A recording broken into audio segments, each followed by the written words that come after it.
করিম সাল্লাল্লাহু আলাইহি ওয়াসাল্লামের মতো কথা আপনি করেন নাই, বলুন ঠিক না বেঠিক? 55 তে এখন ফ্যাশন তৈরি করেছে, প্রত্যেকটা মধ্যে চেয়ার, চেয়ারে বসে আবার নামাজ কোথা থেকে আপনি? কারণ আপনার 11 বছর ধরে নামাজ যদি একটা ব্যক্তি প্র্যাকটিসের মধ্যে থাকে, 120 বছর হলো ওর চেয়ার দরকার হবে না। একটা 15 বছরের যুবকের সঙ্গে সে নামাজ পড়বে, বলুন সুবহানাল্লাহ বিহামদিহি।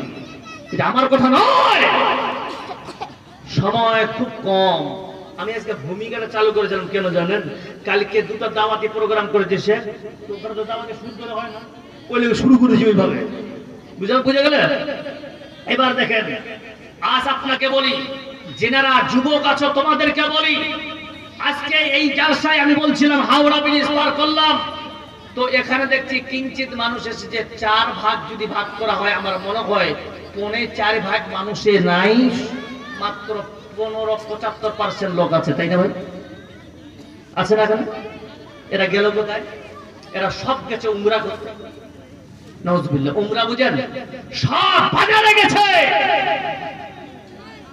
এই বাজার আজকে আপনাকে বলি, আপনার রাগ করবেন, আমার কথা করে নেন, কোন আপত্তি করবে পারো নেই।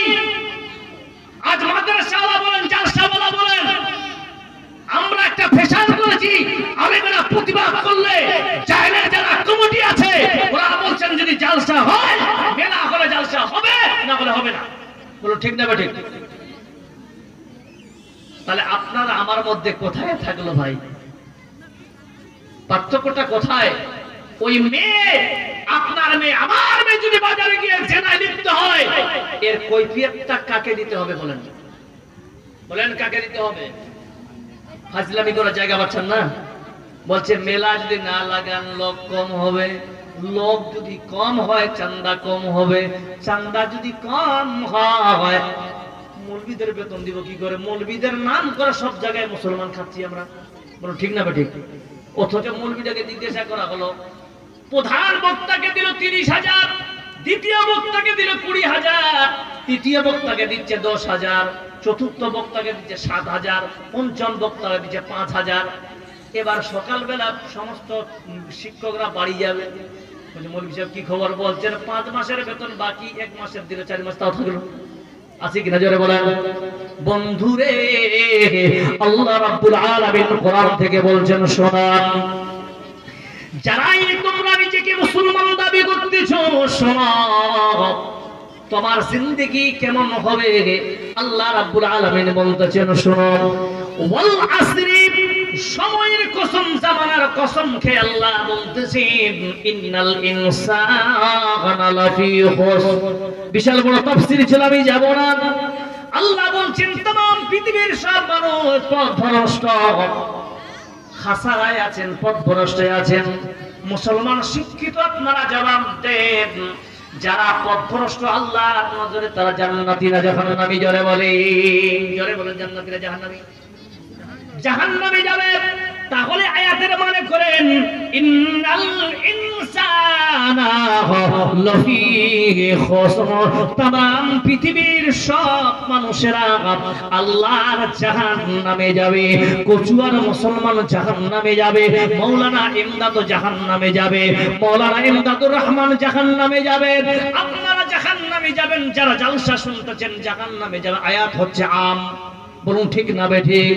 আল্লাহ রাব্বুল আলামিনের নবী জনাবে মুহাম্মদ রাসূলুল্লাহ সাল্লাল্লাহু আলাইহি সাল্লাম বলতেছেন, মাইরা সবার কোনো কারণ নাই, কুল্লু উম্মতি ইয়াদখুলুনাল জান্নাতা, হে আমার উম্মতের দল, চিন্তা করো না, तमाम পৃথিবীর সব মানুষকে আল্লাহ যদি জাহান্নামে দেয়, আমি মুহাম্মদ মুহাব্বতে বলুন সাল্লাল্লাহু আলাইহি সাল্লাম, আমি বলতেছি কুল্লু উম্মতি ইয়াদখুলুনাল জান্নাতা, আমার সব উম্মতেরা জান্নাতে যাবে। দেখি যা তু কুরআন মে মুহতারাম মুস্তাফা কি উম্মতি খায়রুল উমাম। জোরে একবার বলা যাবে নারায়ে তাকবীর। সামনে 26 ইলেকশন আসতেছে, মোশাররফ ভাই দাঁড়াবে, ওর পিছনে হাজার হাজার মানুষ গরুর মতো দৌড়ে চলে যাবেন। কোন সওয়াব আছে? আচ্ছা সওয়াব? জোরে বলেন লিল্লাহি তাকবীর। ভাই আওয়াজ বের হয় না, আপনারা কি কালকে জালসা করতে গিয়েছিলেন কোথাও? গলা বসে গেছে, সব বলেন লিল্লাহি তাকবীর, আল্লাহু আকবার। সুধী মণ্ডলী, আল্লাহ নবী বলতেছেন तमाम পৃথিবীর সব যদি জাহান্নামী হয়, আমার উম্মতেরা জান্নাতি। জোরে বলুন সুবহানাল্লাহ। এইদিকে আল্লাহ পাক বলতেছেন, ও বান্দা নিরাশ হয়ো না, तमाम পৃথিবীর সব মানুষকে যদি আমি আল্লাহ জাহান্নামে দিয়ে দিই, 4 গুণ ওয়ালা মানুষকে আমি আল্লাহর জান্নাতে দেওয়া। জোরে বলুন নারে তাকবীর। এইদিকে বলছেন ইল্লা, আমার নবী আপনার নবী জনাব মুহাম্মদ রাসূলুল্লাহ সাল্লাল্লাহু আলাইহি ওয়াসাল্লাম তিনি বলছেন, কুল্লু উম্মতি ইয়াদখুলুনাল জান্নাতা ইল্লা মান আবা, আমার সব উম্মতিরা জান্নাতে যাবে কিন্তু ইল্লা মান আবা, শুধু যারা আবা তারা যাবে না। কিলা ইয়া রাসূলুল্লাহ, আল্লাহর নবীকে প্রশ্ন করা হলো, ইয়া রাসূলুল্লাহ কে আবা কে?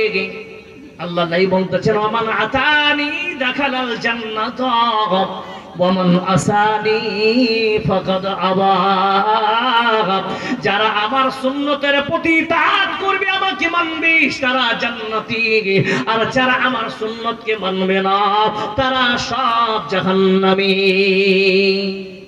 সুধী মণ্ডলী, আল্লাহ রাব্বুল আলামিন বলতেছেন, বান্দারে শোনো,